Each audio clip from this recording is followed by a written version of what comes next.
ኃይሌ አበበ ባላለው የአማራ ብሔራዊ ክልላዊ መንግስት የማዕድን ሀብት ልማት ቢሮ የቢሮ ኃላፊ ነኝ። ለመላው ክርስትና እምነት ተከታዮች በሙሉ እንኳን ለትንሣኤ በዓል በሰላም አደረሳችሁ።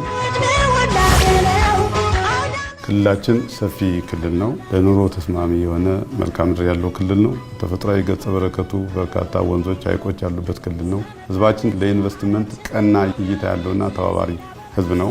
ከተፈጥሮ ገጸ በረከቶች መካከል ምሳሌ እንደ ብረት፣ ወርቅ፣ ኦፓል፣ ድንጋይ ከሰል፣ ቤንቶናይት፣ ኳርትዝ፣ ፊልድስፓር፣ ማርብል፣ ኮፐርና ሊቲየም የመሳሰሉት ከ50 በላይ ማዕድናት ያለበት ክልል ነው። የማዕድን ትሩፋቶች የውጭ ምንዛሬ ያስገኛል። የውጭ ምርቶችን በአገር ውስጥ በመተካት ወጪን ይቀንሳል ወይም ይታደጋል። የስራ ዕድል ይፈጥራል። ስለሆነም ማዕድናትን በማልማት ፕሮሰስ በማድረግ ማዕድን ነክ ፋብሪካዎችን በመገንባት ሀገራችንን ማሳደግ እንችላለን። በመሆኑም ኑ ክልላችንን በጋራ እናልማ እያልኩ በድጋሚ እንኳን ለትንሣኤ በዓል በሰላም አደረሳችሁ። መልካም በዓል እንዲሆንላችሁ እመኛለሁ።